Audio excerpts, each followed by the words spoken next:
Bien, ahí ya estamos. Bueno, les damos nuevamente la bienvenida a todos para seguir compartiendo este segundo día de nuestra séptima semana bíblica, a la que llamamos En tu palabra ponemos nuestra esperanza. Les agradecemos nuevamente por estar hoy reunidos acá. Les queríamos avisar nuevamente que estos encuentros, como están viendo, quedan grabados. Si no pueden conectarse en algún momento de la semana, después, una vez finalizada la semana bíblica, van a recibir las grabaciones y el material, así que quédense tranquilos que no se van a perder de nada. Así que bueno, hoy vamos a recibir y vamos a compartir junto a la hermana Mariana Sosi este encuentro sobre la esperanza en el Antiguo Testamento. Vamos a presentar a la hermana Mariana, quizás muchos ya la conocen, otros no. La hermana Mariana Sosi es una hermana dominica, es licenciada en Ciencias Bíblicas y Arqueología en Jerusalén y es doctora en Teología Bíblica. Es profesora en el Seminario Mayor Arquidiocesano de Tucumán, en institutos de formación docente, en diplomados de Biblia también y de cursos y talleres de animación bíblica. Actualmente es presidenta de la Asociación Bíblica Argentina y participa en la mesa del diálogo interreligioso de Tucumán. Y hoy la tenemos acá con nosotros, así que te agradecemos por habernos dicho que sí, por haberles dicho que sí a la palabra como hablábamos ayer y te damos la bienvenida nuevamente, Mariana. Bueno, muchas gracias, Vanessa. Bueno, estamos acá para compartir la palabra, el amor a la palabra. Dios quiera que todos tengamos la Biblia a mano, que vamos a jugar un poquito con ella, ¿no? Como jugó eh, la palabra o la sabiduría, digamos, cuando Dios creaba, ¿no? El mundo, en el capítulo 28 del libro de sabiduría, ¿no? Dice que estaba la sabiduría jugando con Dios, ¿no? Dios quiera que hoy podamos jugar con su palabra, ¿no? Poder ver y ser testigo de lo que la palabra de Dios va haciendo en nosotros. A mí me gusta comenzar, yo voy a hablar, si ustedes se cansan, me dicen, María, estamos cansados y entramos en diálogo. Les pido que si voy muy rápido me digan, Marina, anda más despacio, y si va surgiendo algunas cosas que quieren preguntar o que quieren después hacer resonancia, lo anotamos y después vamos compartiendo y enriqueciéndonos. ¿Les parece? ¿Sí? Bien. Eh, me gustó esto que encontré. El filósofo Charles Péguy, ¿no? El francés, tiene un librito que se llama, un libro, un clásico, se llama Pórtico del Misterio de la Segunda Virtud, es el pórtico de la esperanza. Y pone en boca de Dios, que si me ayudan, al último vamos a terminar con un poquito de, de ese texto, de esa poesía que me encanta, y se pone en boca de Dios unas palabras que nos ayudan a delinear, podríamos decir, el rostro, el audaz rostro de la esperanza, ¿no? Y dice así, a ver si le suena, a mí me encantó, dice, la fe de los hombres no me sorprende. No creer sería imposible, ¿no? La caridad entre los hombres no me sorprende. No amar sería imposible. La caridad, ¿no? De lo que sí me admiro, dice, es de la esperanza de los hombres, porque esperar es lo difícil. Eh, a mí todo esto está dentro de todo un poema, ¿no? Que ya lo vamos a retomar al final, ¿no? Creo que digamos que nosotros de cajón decimos que las dos hermanas mayores, la fe y la caridad, sin eso no podemos vivir, ¿no? Pero tener esperanza y recrearla continuamente es una tarea casi imposible, ¿no? Difícil, ¿no? A mí me resonaba mucho el Salmo, no sé si se acuerdan del Salmo 27, eh, en el último versículo, en el versículo 14, que dice, espera en el Señor, sé fuerte, ten valor, espera en el Señor, ¿no?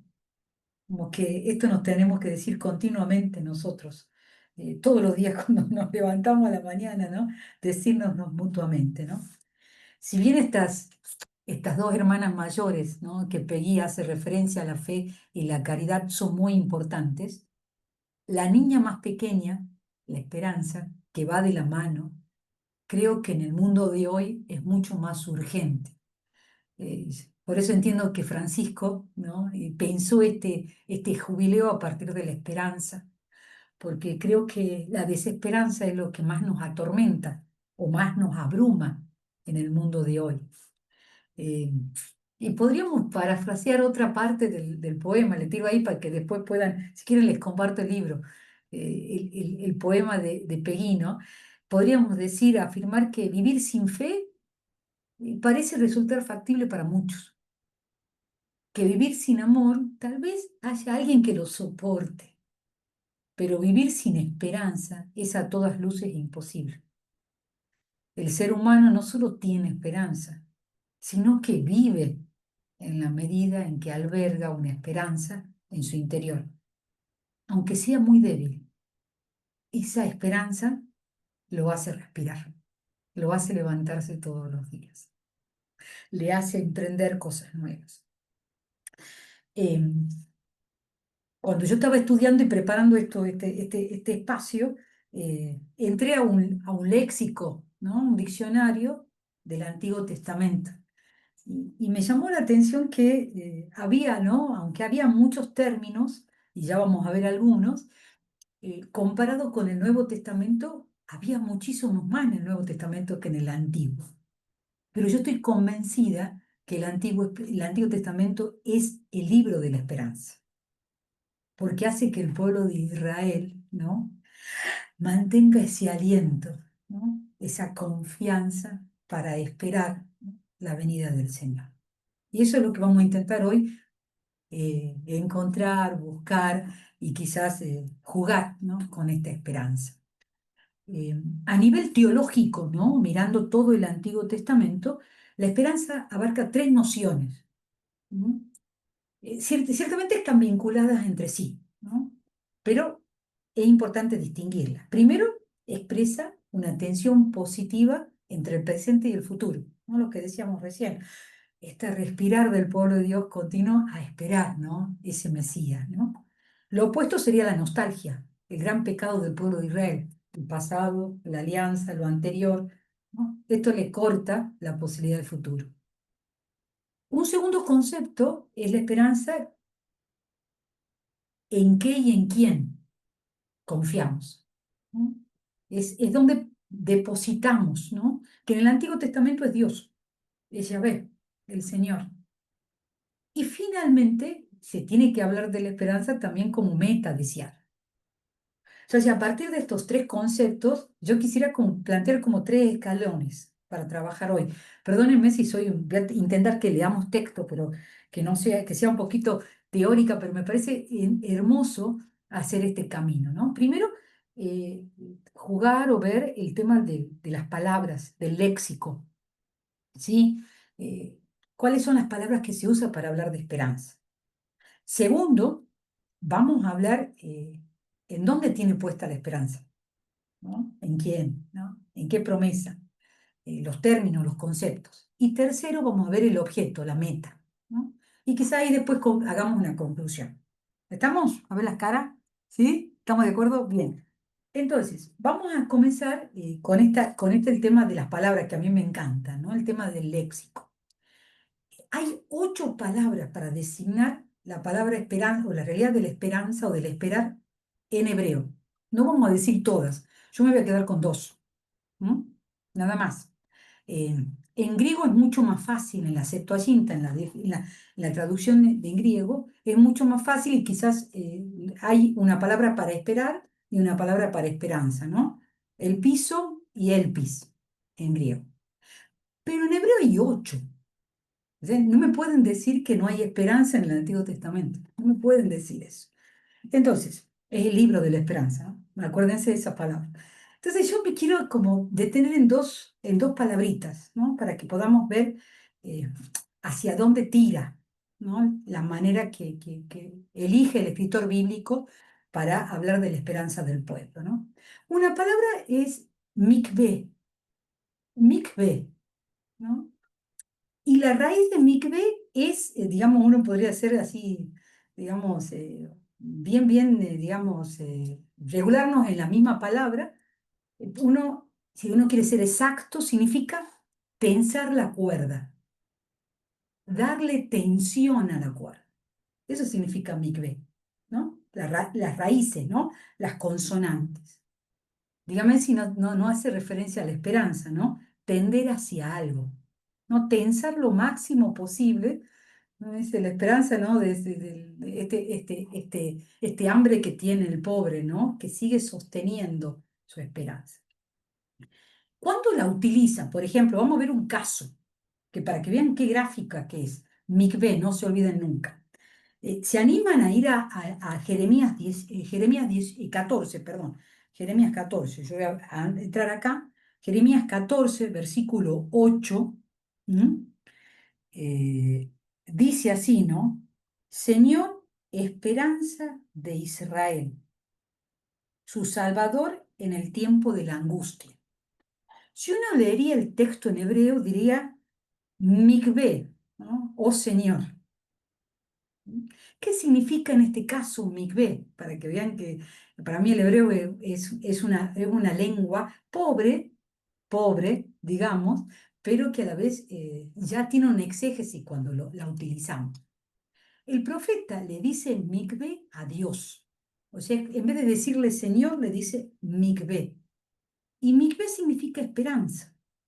Pero en el universo semántico de mikveh también significa estanque, reservorio de agua, depósito de agua, pozo de agua. Entonces, fíjense, en tiempo de sequía, en medio del desierto, el Señor es el estanque de Israel. Precioso, ¿no? Si cuando uno está en el desierto, ¿qué es lo que necesita? Agua. Cuando uno está en la sequía, yo en Tucumán hace años que no llueve. Uno ve el campo, ve el aire y está lleno de polvo. ¿Qué necesitamos? Lluvia, necesitamos agua, ¿no? El Señor es el estanque de Israel, la salvación. En el capítulo 17, el versículo 13, va a ser mucho más concreto y va a decir, el profeta va a decir en el versículo 13 del capítulo 17, va a decir, esperanza de Israel, manantiales de agua viva. Entonces, cuando Jeremías lo critica al Señor que no lo ve en medio, ¿no? Dice, bueno, vos tenés que, es como que Jeremías le toca el corazón a Dios, vos tenés que ser nuestro mikvé, tenés que ser nuestro pozo en medio de nuestra sequía. Chao, habitar en medio. Es precioso. Y la otra palabrita que se utiliza es bataj,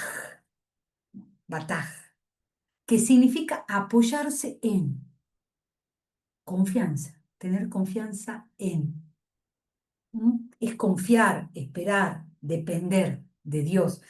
No sé si quieren ir al Salmo, yo lo tengo todo separadito acá, yo ya hice el trabajo antes que ustedes, pero si van al Salmo 112, versículo 7, que me parece también otra aclamación que tenemos que hacer toda la mañana cuando nos levantemos, ¿no? No tendrá que temer malas noticias. Su corazón está firme confiando en el Señor. Bataj, confianza.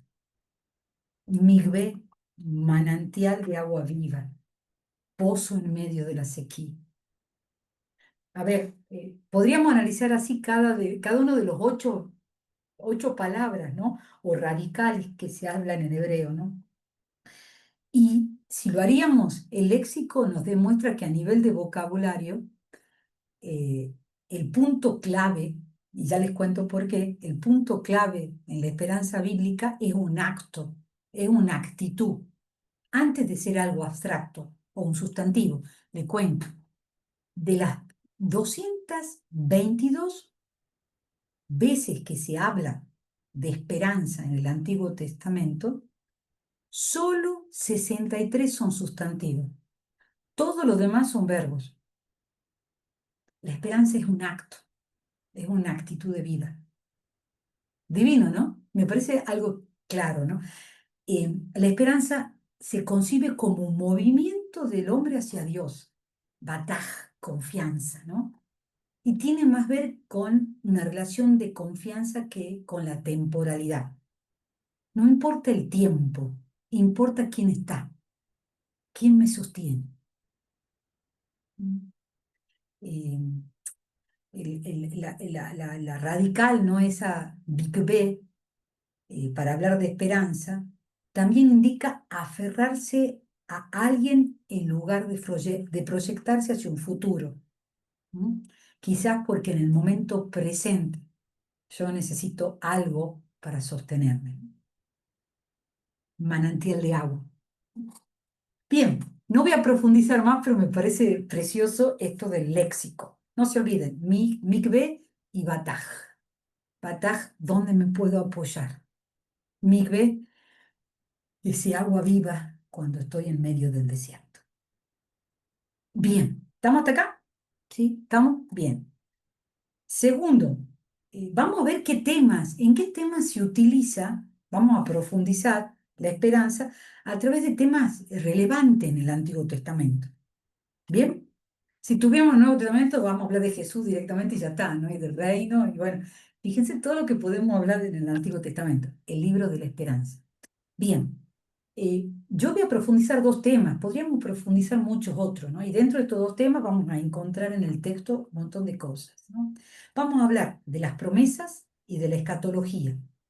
Las promesas y el escatón sería el final de los tiempos, ¿no? Cuando ese tiempo en donde se realiza la promesa. Entonces, teniendo en cuenta las promesas, ¿voy muy rápido? ¿Vamos bien? Bien. Teniendo en cuenta las promesas, eh, hay tres tipos de promesas, ¿no? Ligadas, por ejemplo, a la historia patriarcal. ¿No? La primera es la promesa de un hijo, centrada en el ciclo de Abraham, ¿no? Destacando estos nacimientos inesperados, milagrosos, que salvaguarda, ¿no? La descendencia, ¿no? Sin Ismael, sin Isaac, recordando el taller que dimos ayer, no se mueve la esperanza. Si no hay milagros, si no hay, digamos, nacimientos, no existe esta tensión, ¿no? Sacrificar el hijo, por ejemplo, en Génesis 22, aboliraría, ¿no? O sea, quitaría la fuerza de la promesa de la descendencia y se tendría que renunciar al futuro. ¿No? Entonces, pensemos en Génesis 15, en Génesis 16, en Génesis 18, todos los momentos de que vive Abraham cuando el Señor le recuerda la promesa de la descendencia. Continuamente, ¿no? ¿Por qué? Porque es necesario para llegar al futuro, para llegar a esa escatología, ¿no? Em, pero hay otra promesa que a mí me gusta más, la promesa de estar con, que tiene que ver con el bataj ese, ¿no? Coherente con el ciclo de Jacob, ¿no? Que va desde el 26 al 50, donde Dios mismo acompaña a su elegido en todas las peregrinaciones. Entonces tiene que ir a Harán, cuando vuelve, antes de encontrarse con Esaú. Todo no es un evento futuro, ni un objeto a recibir, sino es la presencia de Dios, ¿no? Génesis, quieren leamos algo para que vean que no miento, ¿no? Génesis 26, ¿no? Génesis 26, eh, versículo 23, versículo 3, ¿no? Dice, bueno, está todo el tema digamos, de que tiene que ir a Egipto, ¿no? Y dice en el versículo 2, si quieren, el Señor se le apareció y le dijo, no bajes a Egipto, quédate en el lugar que yo te indicaré. Versículo 3, residirás por un tiempo en este país extranjero, pero yo, ¿no? El Señor, estaré contigo y te bendeciré, porque te daré todas las tierras a ti y a tu descendencia para cumplir el juramento que hice a Abraham. Yo voy a estar contigo. Si quieren, vamos a otro para que vean, ¿no? Eh, en el mismo capítulo, en el capítulo 26, versículo 24, ¿no? De allí subió a Beerseba, versículo 23, y esa misma noche el Señor se le apareció y le dijo, yo soy el Dios de Abraham, tu padre. No temas, porque estoy contigo. Yo te bendeciré y multiplicaré tu descendencia por amor a mi siervo Abraham. ¿Está? Entonces, hay una promesa de hijo, hay una promesa de estar contigo y hay una promesa de la tierra, ¿no? Que esa lo podemos ver en todo el Pentateuco, hasta Josué, hasta Jueces, ¿no? Diría von Rack, diría el Exateuco, ¿no? ¿Mm? Eh, Hay una promesa a todos los patriarcas que se reafirman en la época de Moisés, en la época de Josué, la tierra en beneficio del pueblo. ¿Mm? De ahí, bueno, podemos ver el capítulo en el Génesis 12:7, en Números 11:12, en el Deuteronomio 1:8.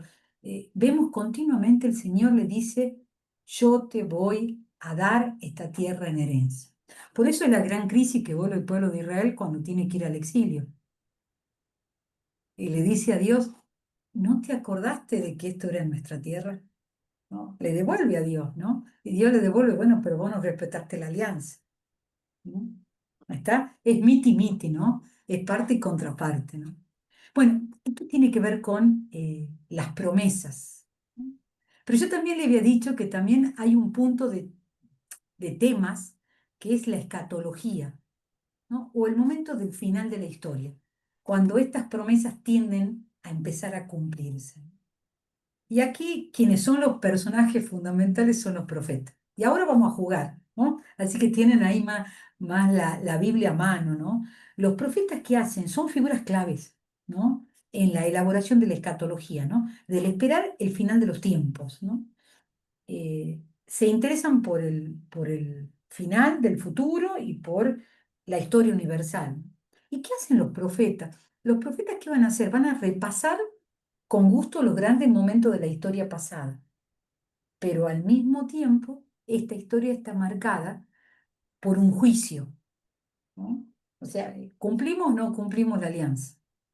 Esto es lo que el profeta anuncia y denuncia el pecado de Israel, que afecta en última instancia todas las promesas anteriores.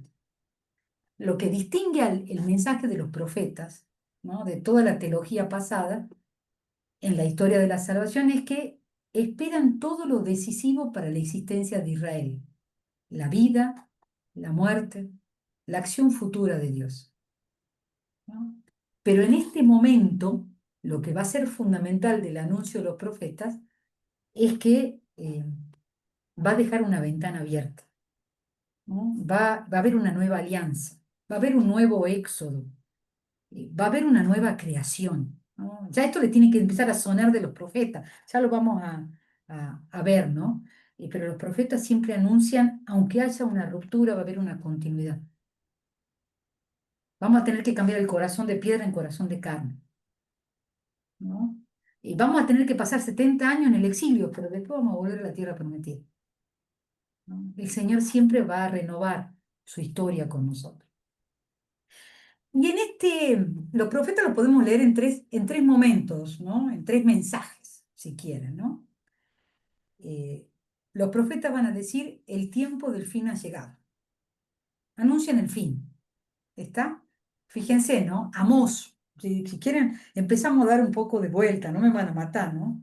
Vamos a ver a Amós, si lo tienen por ahí, al amigo Amós. ¿Lo tienen? ¿Sí? A ver si lo encuentran. Amós, Joel, Oseas, por ahí. Amós, en el capítulo 5, si quieren, el versículo 1, el versículo 2, va a decir así, escuchen esta palabra que yo pronuncio contra ustedes. Es un canto fúnebre, casa de Israel. Ha caído y no volverá a levantarse la Virgen de Israel. Yace postrada sobre su suelo y nadie la levanta, porque así habla el Señor a la casa de Israel, ¿no? Ha llegado el fin para Israel. Dejó la muerte, ¿no? Está en tierra. Vean el capítulo 8, versículo 2. Dice, me sigue en capítulo 8, que está cerquita. Dice, y él me preguntó, ¿qué ves, Amós? Y yo respondí, una canasta de frutos maduros. Y el Señor me dijo, mi pueblo Israel está maduro para su fin. Ya no voy a perdonarlo más. Hay un corte y una quebrada que hay que hacer. Bueno, así como Amós también Oseas, ¿no? Oseas en el capítulo 1, versículo 9 va a decir, ustedes ya no son mi pueblo, ni yo ya soy su Dios. Hay que hacer un corte, hay que hacer una ruptura. Ya no podemos seguir así. Miqueas, ¿no? Va a anunciar el fin de Jerusalén. Y impresionante. Lean capítulo 3 de Miqueas, versículo 12. No, no sé si tienen ganas de profundizar un poquito, ¿no? Es fuertísimo. Dice, por eso a causa de ustedes, Sión será un campo arado. Jerusalén, un montón de ruinas. La montaña del templo, una altura boscosa. Isaías, Jeremías, cada uno de ellos va a plantear que es necesario cambiar de vida. Hay que hacer un corte para poder empezar a esperar algo diferente. Está Ezequiel, ¿no? Ezequiel también en el capítulo 4, versículo 24. No quiero meternos mucho más, pero bueno, este es el primer momento. Los profetas dicen, ya así no podemos seguir. Hay que denunciar el pecado de Israel. Hay que producir una ruptura. Pero junto con eso, los profetas van a decir esto. Estamos también en un punto de inflexión en la historia. Estamos en un gozne, ¿no? Por eso decía un corte y una quebrada, porque sigue el baile, ¿no? En el tango, ¿no? Se corta y se sigue bailando, ¿no? Eh, a ver, Dios invierte su acción combatiendo contra Israel, lo va a decir Isaías, pero con un propósito correctivo. Eh, para Isaías, este castigo o esta corrección hacia Jerusalén es porque quiere que Jerusalén esté purificada, ¿no? Y al mismo tiempo va a anunciar que regresará un pequeño remanente del pueblo a Israel. A ver, leamos para que vean que no miento, ¿no? Vamos a Isaías, Isaías 7, a ver si se animan. En el primer Isaías, ¿no? ¿Están muy cansados? ¿Están un poquito aburridos? ¿Vamos bien?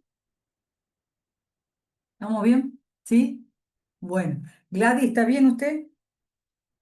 Bueno, capítulo 7, ¿no? Capítulo 7, versículo, a ver si vamos al capítulo, es en el libro del Emanuel, ¿no? Del Dios con nosotros, ¿no? Cuando el profeta habla, ¿no? Con Ahaz, con el rey, versículo 10 en adelante, ¿no? En el capítulo 7, le dice, una vez más el Señor habló con Ahaz en estos términos, pide para ti un signo de parte del Señor, en lo más profundo del abismo y más arriba, ¿no? De las alturas. Y dice, no voy a pedir.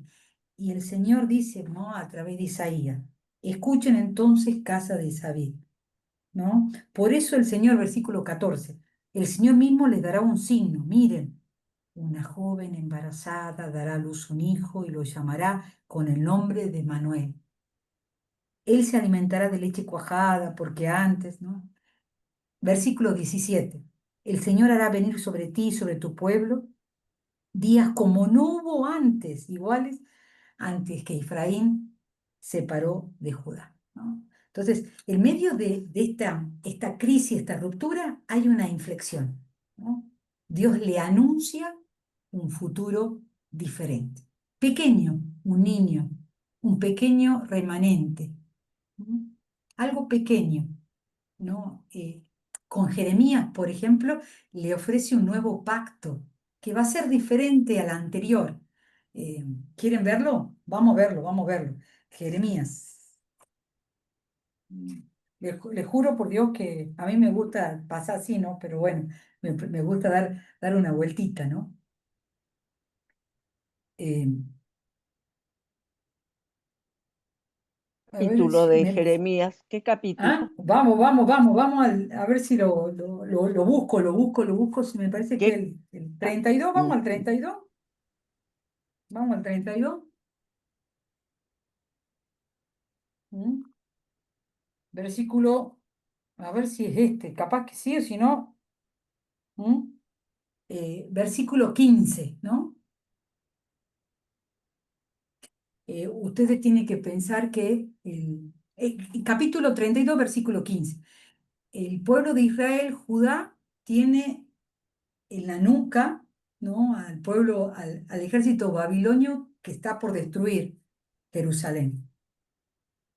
Y esto le dice, ¿no? El Señor, ¿no? Le predice un alivio. Fíjense, he aquí así dice el Señor Todopoderoso, el Dios de Israel. Todavía se comprarán casas, campos, huertos en esta tierra. O sea, en medio de la destrucción total, decir babilonios para este tiempo era decir destrucción, el profeta Jeremías va a decir de parte del Señor, no se preocupen, porque todavía vamos a seguir existiendo. Vamos a poder comprar casa, huertos y campos. Este es el tiempo de la inflexión. Confíen, ¿no? Aunque la ruptura está, hay una ventana que se abre. Hay una seguridad que está presente. Hay una confianza de donde poner. Y el tercero, o sea, miren que vamos como un camino, ¿no? Vamos primero, ya no podemos más. En esta ruptura se abre una pequeña ventana, un niño, un pequeño resto. A pesar de que está el ejército babilónico en la puerta, vamos a poder comprar espacios en nuestra tierra. Y en medio de todo esto, los profetas tienen que anunciar algo nuevo. O sea, a pesar de la inminente caída, a pesar de la decadencia, Jeremías, Ezequiel, el Deutero, Isaías, van a plantear que llegan cosas nuevas. ¿Está? Llegan cosas nuevas, radicalmente diferentes, ¿no? Al estilo de Génesis 1 al 11, la nueva creación, ¿no? Eh, Fíjense, si ya tenemos ahí abierto Jeremías, en el capítulo 32, vayamos al capítulo 31, versículo 31 al 34. Eh, llegarán días, oráculo del Señor, en que estableceré una nueva alianza con la casa de Israel y con la casa de Judá. No será como la alianza que establecí con los padres el día que tomé cuando salieron de Egipto. Esta es la alianza que estableceré con la casa de Israel después de aquellos días. Pondré mi ley dentro de ellos, la escribiré en sus corazones. Yo seré su Dios y ellos serán mi pueblo. Y miren el versículo 34 divino. Dice, ya no tendrán que enseñarse mutuamente diciéndose el uno al otro, conozcan al Señor, porque todos me conocerán, desde el más pequeño hasta el más grande, porque yo habré perdonado su iniquidad y no me acordaré de su pecado. O sea, Dios hará algo nuevo, algo nunca antes visto. Siempre va a estar el modelo de la creación, ¿no? Pero esta creación ya no va a estar afuera, sino que va a estar inscripta en el corazón. Por eso ya nadie tendrá que ser instruido, porque el Señor va a estar presente en el corazón de cada uno. Me parece precioso, ¿no? ¿Está? Que podamos, digamos, profundizar desde acá, ¿no? Primero, el, el tiempo ha llegado a su fin. En este tiempo es necesario un gozne, una inflexión, pero esta inflexión se abre no a lo mismo, sino a algo diferente. Y este algo diferente es la ley, la nueva ley que habita en mi corazón, ¿no? Eh, Hay otro texto, ¿no? Yo digo, bueno, hemos leído recién Jeremías, pero si quieren podemos leer el texto de Ezequiel, ¿no? ¿Podemos ir a Ezequiel 37? Yo sé que no lo vamos a leer entero, ¿no? Pero es la restauración de la casa de Israel. ¿Se acuerdan? Los huesos secos. ¿No? Ya no damos para más, ¿no? Aquí está el proceso íntegro, ¿no? Vamos a ir leyendo de a poquito para que veamos el proceso, ¿no? No me digan que esto no es esperanza. Fíjense, la mano del Señor se posó sobre mí, versículo 1.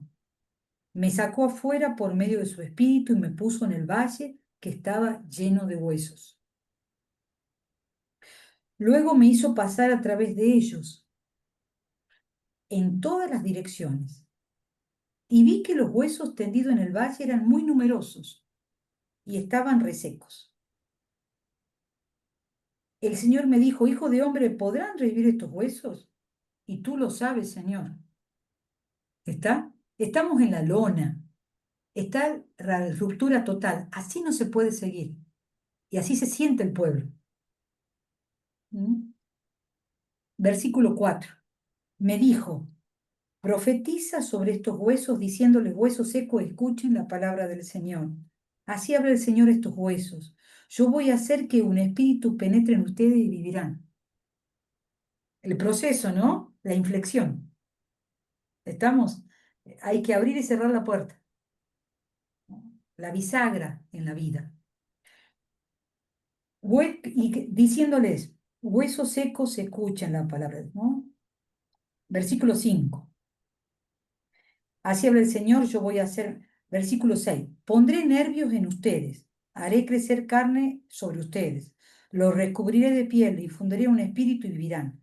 Así sabrán que yo soy el Señor. Y sigue, ¿no? El texto. Yo profeticé como se me había ordenado y mientras se empezó un estruendo, un temor y empezó los huesos se juntaron. Al mirar vi que los huesos se cubrían de nervios, brotaba carne, se recubría la piel, pero no había espíritu en ellos. Entonces el Señor me dijo, convoca proféticamente al Espíritu, tú dirás al Espíritu, ven de los cuatro vientos y sopla. Yo hice lo que se me ordenó y el Espíritu penetró y así revivieron y se incorporaron sobre sus pies. Era un ejército enorme. Entonces luego el Señor dice, hijo de hombre, estos huesos es la casa de Israel. El primer momento.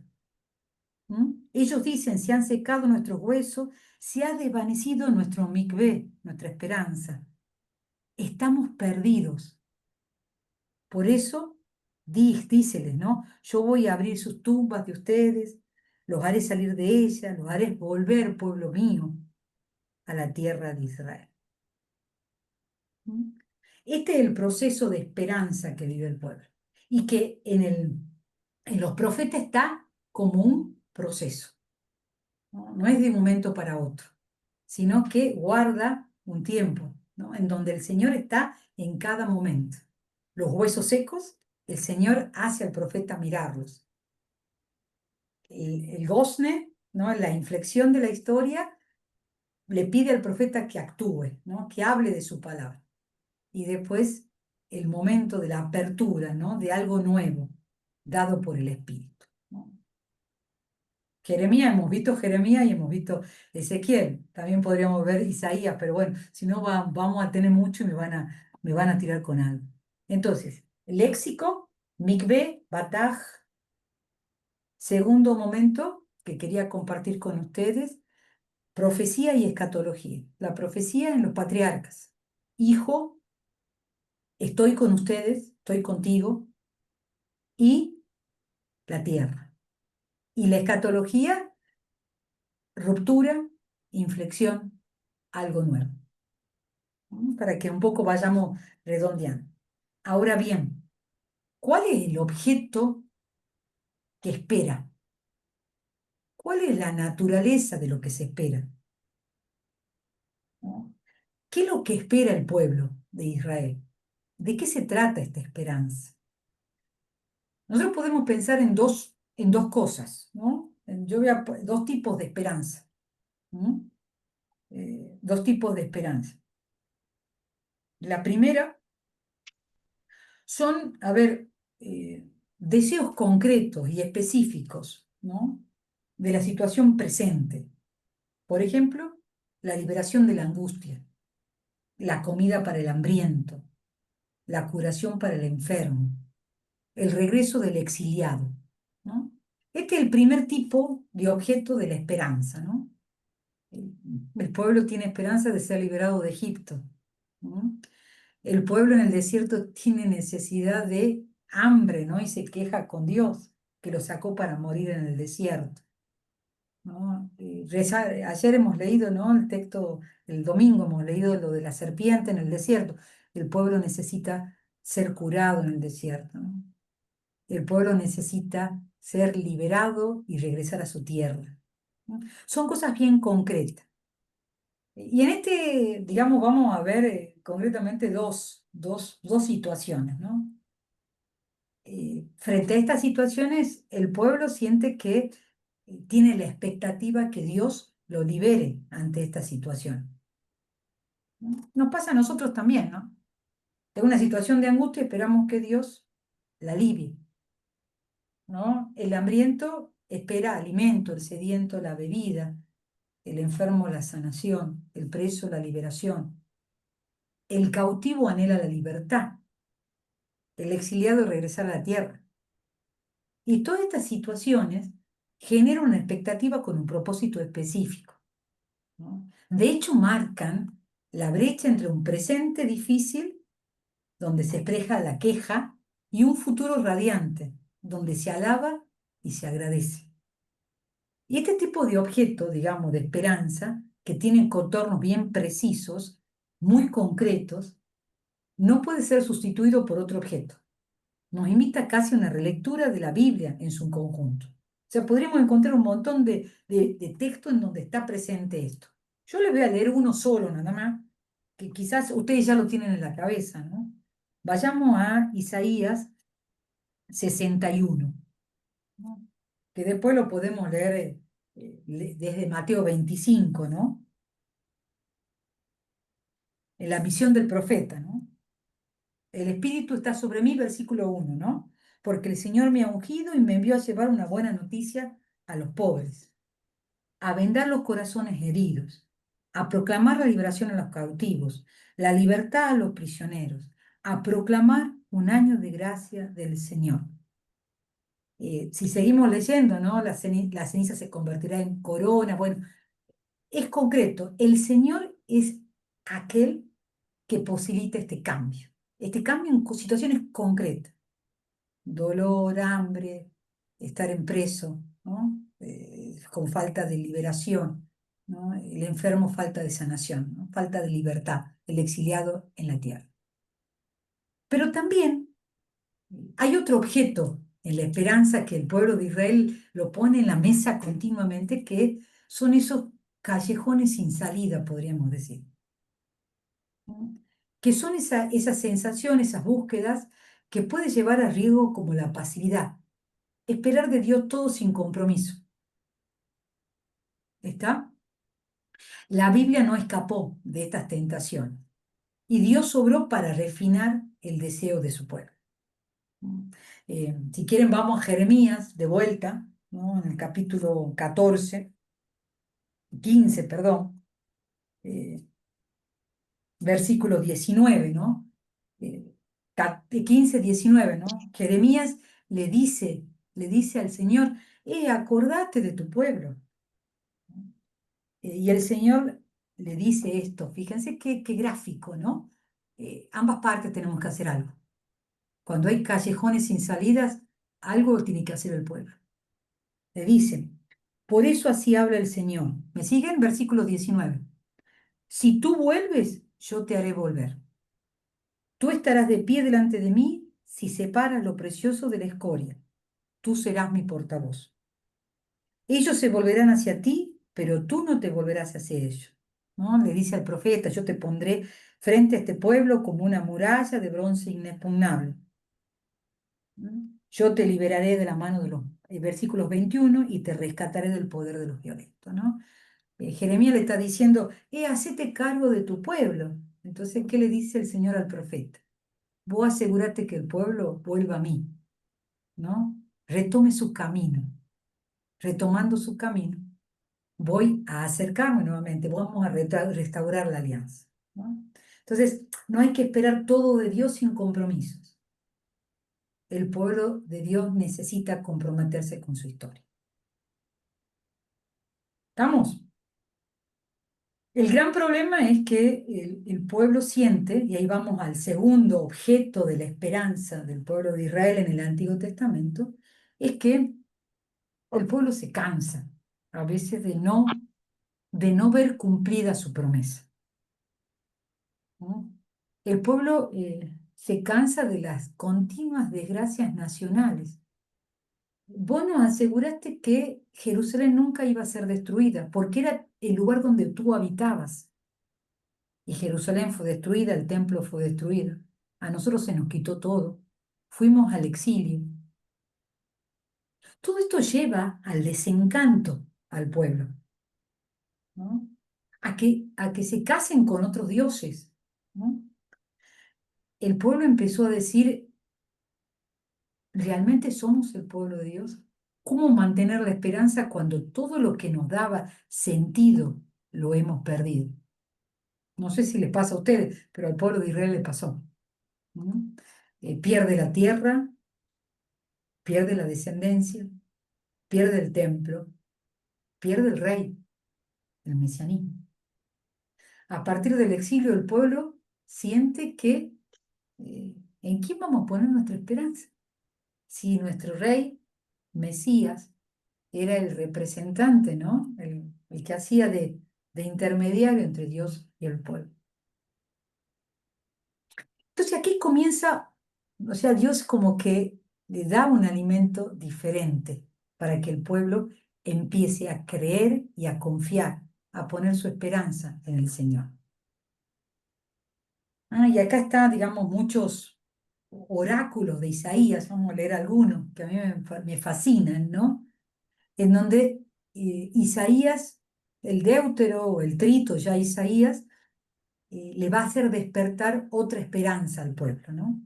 Una esperanza que va a estar unido con la paz radical, con la paz universal entre toda la creación y entre todas las naciones, basado en la creencia de que Dios es el creador y el soberano de todos, que el Señor transformará los corazones al final de la historia. Esta esperanza que es descabellada, que muchas veces contradice con la experiencia propia, va a ser el nuevo alimento para el pueblo. ¿Se animan a que leamos aunque sea dos textitos? A ver, a ver si se animan. Y esto ustedes ya lo tienen que estar recordando, ¿no? A ver, Isaías 11, volvamos a Isaías. Amigo Isaías. Isaías 11. eh, eh, a ver si, aquí está, el versículo 6 al 11. Sí, al 9, a ver si vamos. A ver si se acuerdan, ¿no? La paz mesiánica, ¿no? Aquí cuando vemos todo destruido, el Señor le pone esto, dice, el lobo habitará con el cordero, el leopardo se recostará junto al cabrito, el ternero y el cachorro de león pasarán juntos. Esto es una locura. Un niño pequeño los conducirá, la vaca y la osa vivirán en compañía, sus crías se recostarán juntas, el león comerá paja, lo mismo que el buey. El niño de pecho jugará sobre el agujero de la cobra, y en la cueva de la víbora meterá la mano el niño apenas detestado. No se hará daño ni estragos en toda mi montaña santa, porque el conocimiento del Señor llenará la tierra como las aguas cubren el mar. A ver, que, si el pueblo escucha esto, ¿no? Es algo descabellado, es algo irrealizable, es algo hasta meta histórico, o sea, más allá de la historia. Bueno, ahí es donde el Señor quiere que el pueblo ponga su esperanza. Y vamos al trito Isaías, o sea, esto es el primer Isaías, ¿no? Cuando el pueblo está sintiendo que se destruye todo. Y si vamos al capítulo 65 de Isaías, casi al último, ya cayéndonos de Isaías, ¿no? Eh, ese versículo, a ver si está, 25, ya no estamos cayendo, ya el pueblo de Israel volvió y todo lo demás se ve cumplida, dice, el lobo y el cordero pasarán juntos, el león comerá paja como el buey, y la serpiente se alimentará de polvo. No se hará daño ni estragos en mi montaña santa, dice el Señor. Eh, a ver, es realmente una utopía, ¿no? Una utopía que es como, a ver, es como un chirlo, ¿no? Es como mover toda la estantería de esta paz radical, esta paz universal que transformará el corazón de toda la creación, no solamente del pueblo de Israel, ¿no? Así como se cubre de aguas el mar, así se cubrirá de paz desde mi montaña santa. Y hay otro momento, ¿no? Y es el deseo de la resurrección, ¿no? Porque hasta el momento de los profetas y un poquito más, ¿no? Nosotros tenemos que llegar al primer siglo, segundo siglo. eh, la experiencia era que iba a haber una paz universal, todos volveremos a comer en la montaña santa, dice Ezequiel, pero no hay una esperanza en la vida futura. Esta escatología surge, ¿no? Este deseo de la resurrección surge en algunos salmos, en algunos textos de Oseas, de Daniel, de los Macabeos, hasta del libro de Job, ¿no? No sé si se acuerdan el martirio de la mamá con sus 7 hijos en el libro de los Macabeos. Ten confianza, ten esperanza, le dice al último hijo la mamá. El Señor nos recibirá en su reino. Esta experiencia, ¿no? de esperanza en el más allá, ¿no? En la resurrección, ¿no? Este deseo de la meta historia llega a su plenitud. ¿Mm? Pero esto ya lo vemos en algunos salmos, ¿no? Y lo vamos a ver concretado en Daniel 9, ¿no? Y en el libro de los Macabeos, ¿no? Eh, Fíjense, ¿no? ¿Podemos ir al Salmo 16? ¿No? Salmo 16. Espero que no le he hecho mucho lío con los textos, pero para que vean cómo no me pueden decir que la esperanza solamente está en el Nuevo Testamento. Todo esto se va tejiendo en el Antiguo, ¿no? Eh, Salmo 16. ¿Lo tienen ahí? Salmo 16, versículo del 9 al 11. Fíjense, precioso. Otra oración para las mañanas o para las noches, no sé cómo, el momento que más nos sentimos en la lona, ¿no? Dice, por eso mi corazón se alegra, se regocijan mis entrañas. Todo mi ser descansa seguro, porque no me entregarás a la muerte, ni dejarás que tu amigo vea el sepulcro. Me harás conocer el camino de la vida, saciándome de gozo en tu presencia, de felicidad eterna a tu derecha. Se intuye que no hay un fin. Hay una presencia de Dios en mi vida, más allá, ¿no? Eh, ¿quieren al Salmo 49? Otro salmito para rezar. Yo digo porque nosotros en Tucumán estamos haciendo esto de los salmos, le comentaba a Vanessa, entonces los salmos dan vuelta en este mes de la Biblia, ¿no? El Salmo 49, versículo 16, dice, pero Dios rescatará mi vida, me sacará de las garras del abismo, y dice después el 17, si quieren, dice, no te preocupes cuando un hombre se enriquece o aumenta el esplendor de su casa. Cuando muera, no se le llevará nada.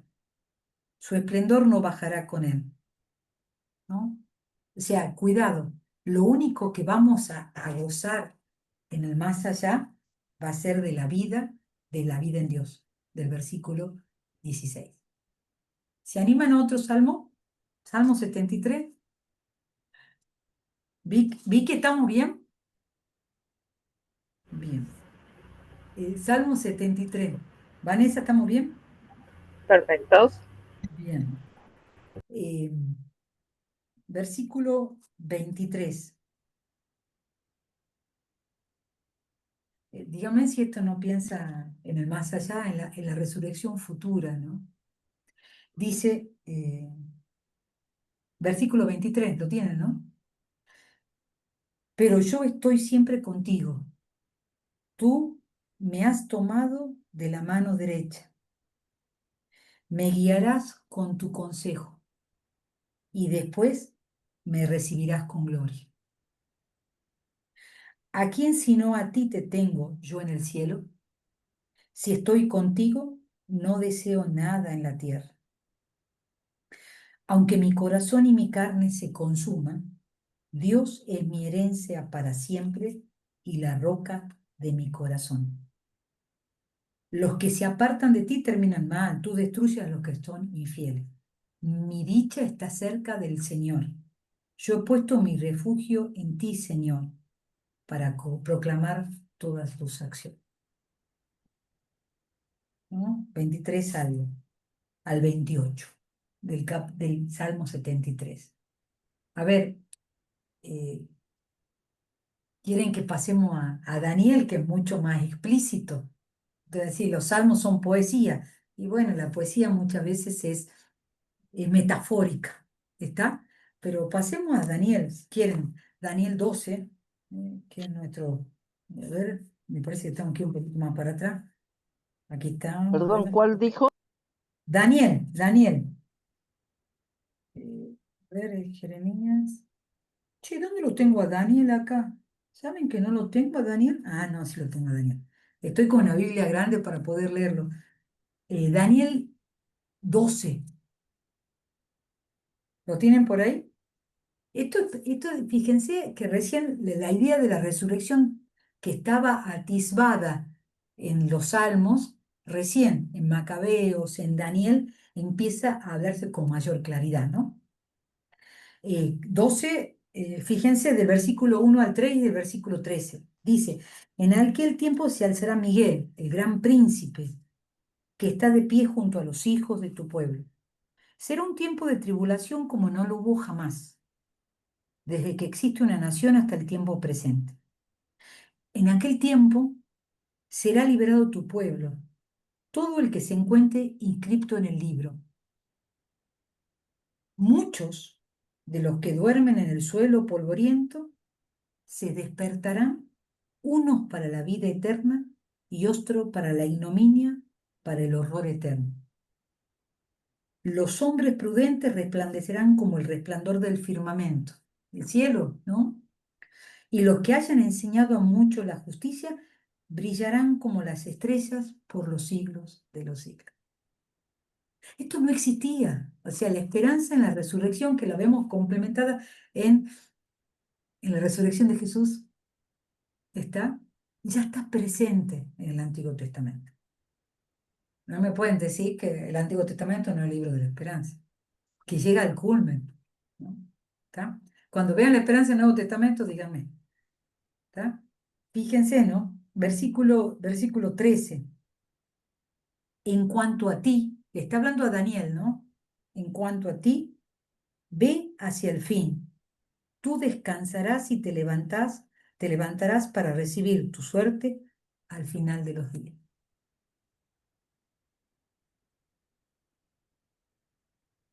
¿Está? Lindo, ¿no? Entonces, fíjense, nosotros hemos pasado de cosas concretas, ¿no? Las primeras características de lo que se espera, ¿no? La sanación, el comer, el beber, el tener libertad, el dejar de ser esclavo, el exiliado que quiere volver a la tierra. Pero ante estas situaciones, eh, siempre Dios le recuerda al pueblo que algo tiene que hacer el pueblo, no solamente Dios, ¿no? Pero después de estas cosas concretas pasan a ser vivencias mucho más espirituales, ¿no? Mucho más de cambio de corazón, ¿no? Y ahí está la utopía de los profetas, esta paz universal que hemos leído, y este surgimiento de la resurrección al final de los tiempos, ¿no? Que esto es inaudito para el pensamiento semita, ¿no?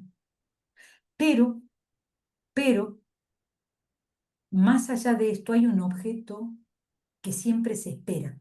O sea, más allá de la resurrección, más allá de esta paz universal, más allá de que el pueblo tiene hambre y necesita comer, más allá de que uno está enfermo y necesita la sanación, más allá de todos estos bienes, lo que desea el hombre de Dios en el Antiguo Testamento en la intimidad con el Señor.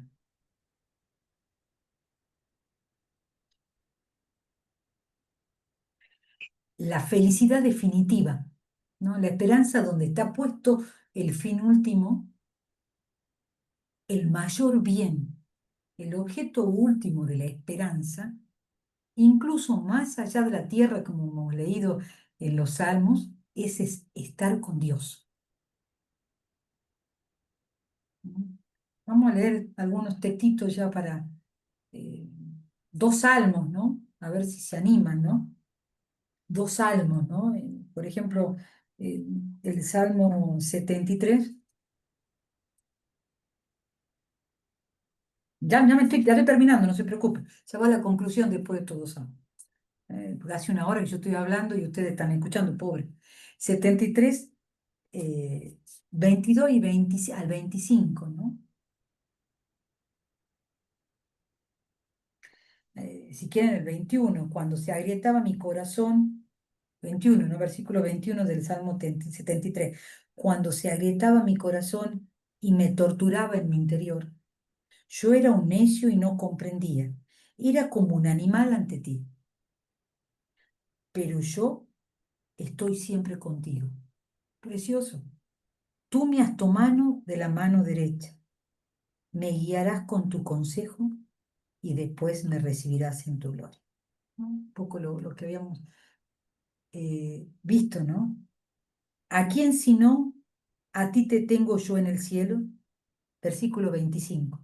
Si estoy contigo, no deseo nada en la tierra. O sea, la intimidad con Dios es lo que espera el justo, el hombre de Dios en el Antiguo Testamento.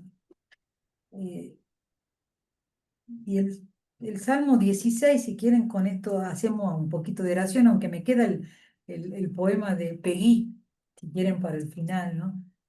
Que es precioso, ya lo voy a compartir después el libro, ¿no?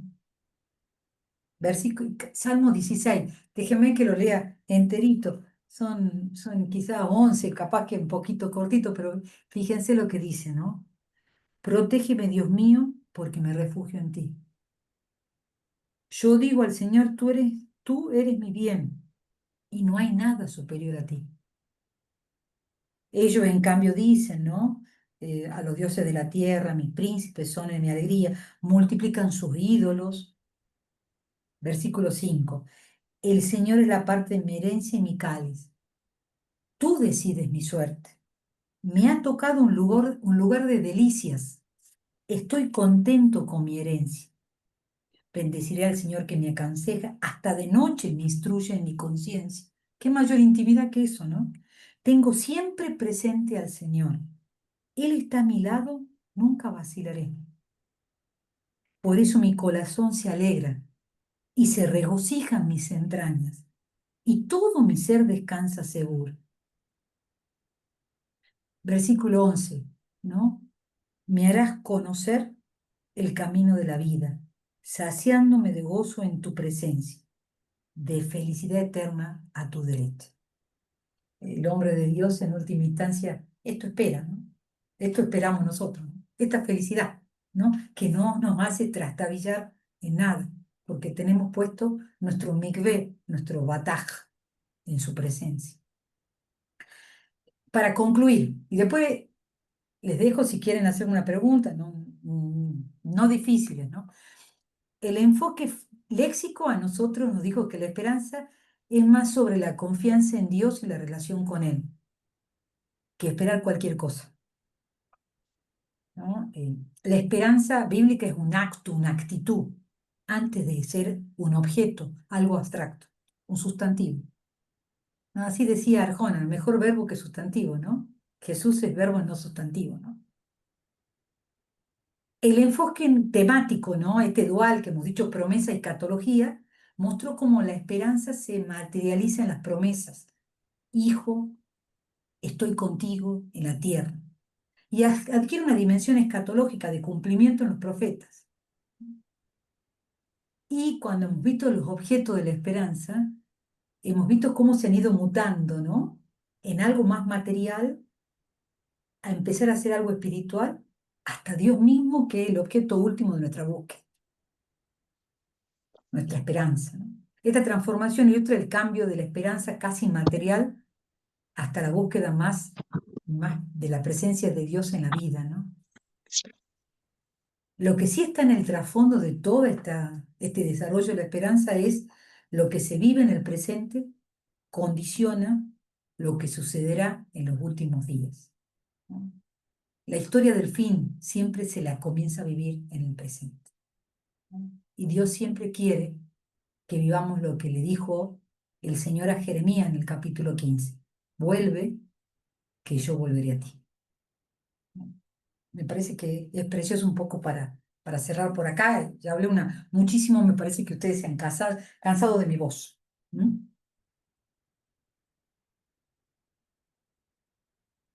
¿Qué piensan? ¿Qué hay por ahí dando vuelta? Eh, Muy interesante toda la ponencia.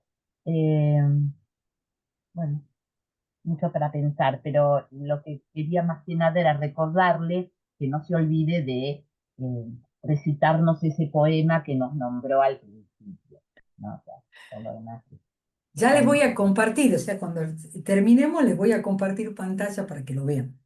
Ah, bueno, muchas gracias. ¿Mm? Y lo podamos recitar juntos. Ok, va a ser un gusto. Me gustaría decir que un poco como conclusión me queda esto de vuelve que yo volveré o vuelve a mí, que siempre en la vida se puede volver de un exilio, siempre. Se puede volver de un momento, de un desierto duro, de una situación difícil y empezar de vuelta. Y bueno, eh, con esperanza. Ujú. Nada, como conclusión, ¿no? Que uno atraviesa momentos desiertos, exilios, eh, pero a lo largo de la vida y se puede volver y reempezar y con fe y con esperanza y empezar un camino nuevo, ¿no? Eso. Adriana, y ahí un poco la línea del Antiguo Testamento nos dice que para volver del exilio, ¿no? Para que los huesos tengan carne y espíritu y nos pongamos de pie, siempre es esa búsqueda interior, ¿no? O sea, ese trabajo, eso que decía Jeremías 31, ¿no? Claro, Hay que hacer una alianza nueva, pero que esté inscrita dentro, ¿no? No en sí, el sí, sí. cumplimiento, sino en En un eso que hay compromiso dentro, personal ¿no? también, de las dos Sí, partes. en ese compromiso personal. Sí, gracias. No, gracias a vos. Sería la trascendencia en el hombre, ¿no? Lo que siempre Ujú. busca. Sí, sí, sí, sí, sí, sí.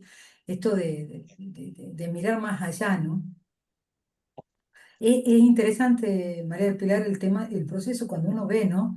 En los patriarcas es el hijo, la tierra, y bueno, estás contigo, pero no estoy solo, porque el Dios, el concepto de Dios, ya ve el que camina con, ¿no?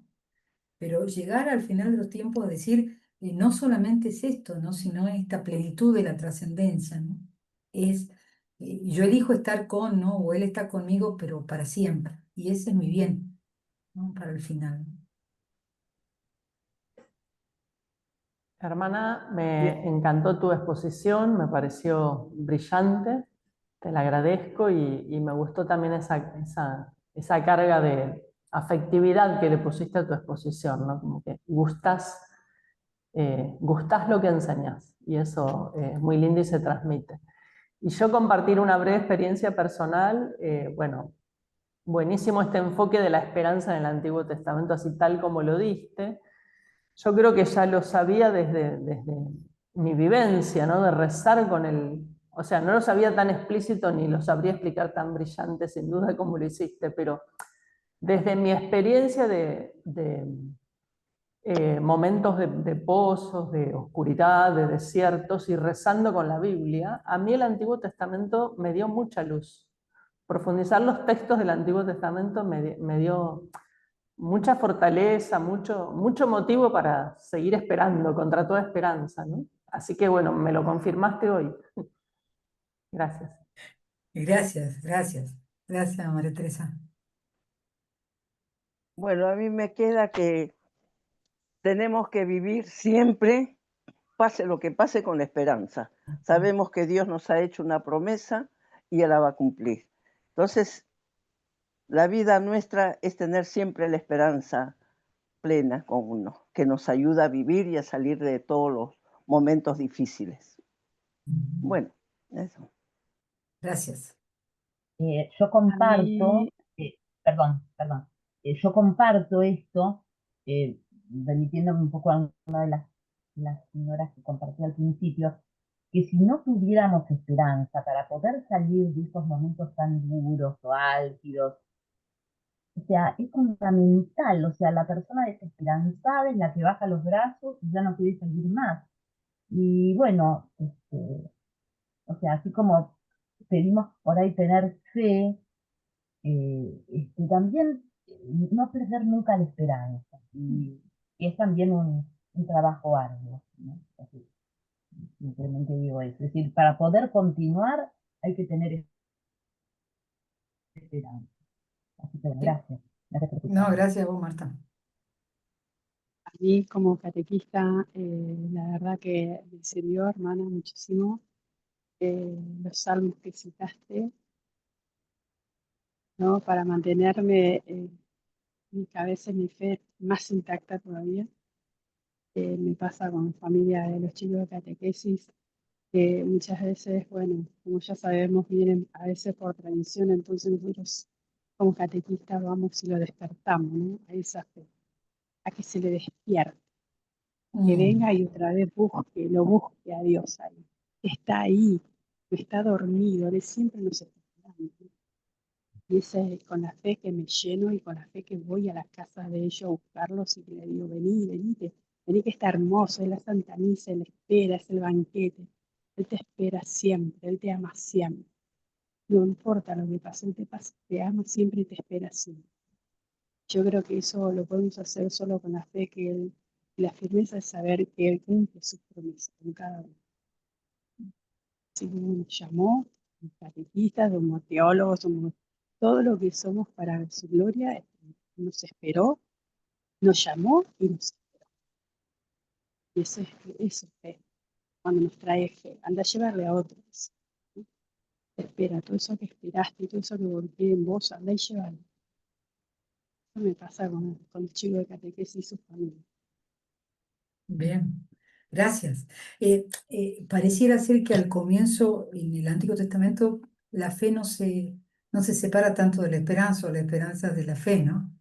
Pero a medida que va caminando, la esperanza va alimentando la experiencia de fe del pueblo. ¿Está? Y es precioso decir esto del Mikvé, ¿no? Estudiar Jeremías. Hay una comparación, no trabajamos si quieren, pero bueno, es poder pensar que frente a los ríos de lágrimas que vive el pueblo, eh, el Señor es un mikvé, ¿no? De aguas limpias, de aguas de vida, ¿no? Fíjense en esto, ¿no? Es decir, bueno, la verdadera agua es el Señor y lo que se está viviendo es el agua de lágrimas. Entonces, poder pensar que Él es el que nos alimenta, ¿no? En medio de este desierto, ¿no? Es muy simbólico, bien metafórico, ¿no? Bien, acá Mariana, no sé si estás viendo en el chat que se están todos agradeciendo. Te Ujú. escribieron mensajitos como la esperanza nos permite volver del exilio continuamente en nuestras vidas, nos dice Beatriz. Gladys te Sí. agradece, te dice muchas gracias hermana Mariana, hermoso encuentro sobre la esperanza. Job nos dice muchas gracias, muy intenso. Karina escribe, el léxico habla de la sociedad que lo utiliza. Hoy creo que hay necesidad de palabras que nos contengan. La palabra esperanza sería de fundamental utilidad para nosotros. Ojalá nuestra sociedad la tomara para identificarse y fuera la esperanza una palabra que hable de nosotros. Y en Facebook te dice Juan Alberto, maravilloso, una claridad meridiana. Gracias, gracias. Eh, pues si quieren podemos ir al poema, Vamos, ¿ah? ahí vas a compartir pantalla. Si se puede. Bien, ahí, ahí estás. Bueno, a ver si puedo. Sí.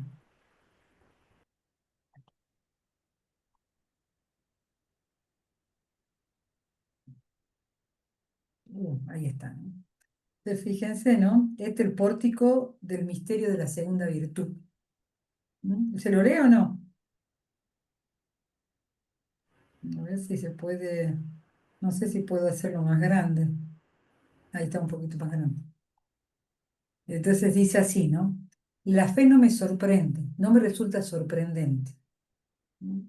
El sol en la luna, en las estrellas, en todas sus criaturas. En el valle tranquilo, en el recogido valle, en las plantas, en los animales, en la mirada y en la voz de los niños, porque los niños son aún más criaturas mías, ¿no? Bueno, esto es la fe, ¿no? En el pan, en el vino, en el hombre que labra, en el hombre que siembra. Está un poquito, va describiendo la fe, ¿no? Aquí tenemos todo esto, amén. La caridad, dice Dios, no me sorprende, no me resulta sorprendente. Estas pobres criaturas son tan desdichadas que al menos de tener un corazón de piedra, ¿cómo no iban a tener caridad unas con otras? ¿No se acuerdan eso que dice Jesús, no? Si ustedes le dan pan, ¿no? ¿Cómo no iban a tener caridad con sus hermanos? ¿Cómo no iban a quitarse el pan de la boca, el pan de cada día para dárselo a los dictados?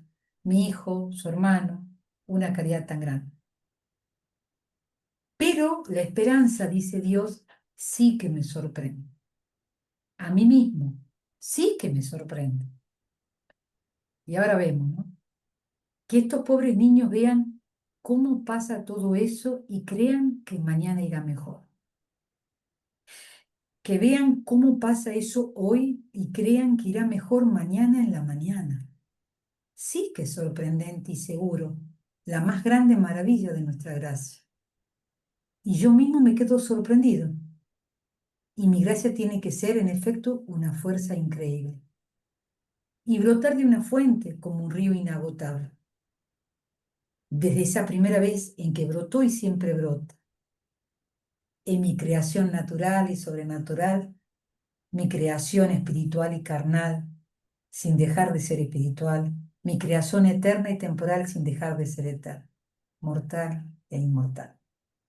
Y esa vez, desde esa vez en que brotó como un río de sangre del costado abierto de mi Hijo.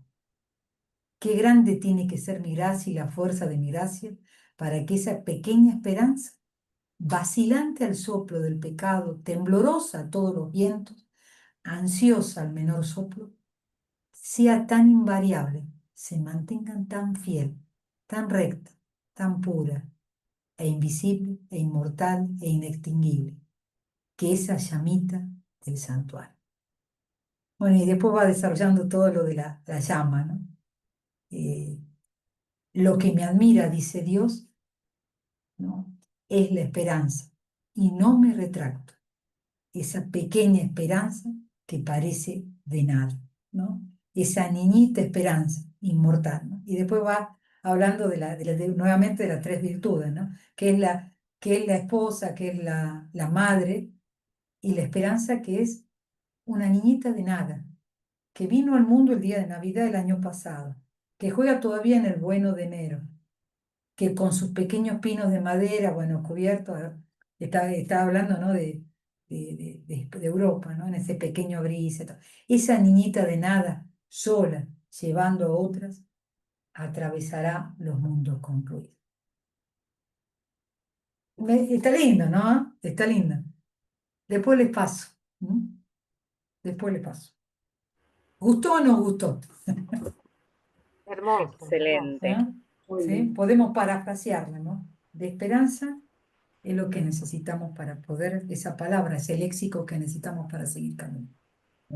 Amén. Amén. ¿Está? Amén. Mariana, muchísimas Muchísimas gracias. gracias. Muy Nos bien. dejaste a todos Gracias. con el corazón Siempre. contento y con... Ujú. Nos quedaríamos, creo que 1000 horas más escuchándote. No, Así que, pero no te vamos a torturar, quédate tranquila. no, pobre ustedes. Hay Pobre que ustedes. descansar. Gracias infinitas. Muchas La gracias. verdad que muchas gracias. Estamos Gracias. todos, como te decíamos, muy Muchas agradecidos. gracias, muy Y, lindo, muy bueno. y nos seguimos, Hasta el nos miércoles. volvemos a encontrar Mañana. mañana para ahora compartir la Mañana. esperanza Oh, en el Nuevo Testamento. Sí. que nos va a acompañar Bueno, el padre bárbaro. Daniel Cutri. No va a ser tan Bueno, lindo como el antiguo, pero bueno, ¿qué vamos a hacer? Bueno, se hace lo que Ahí vamos.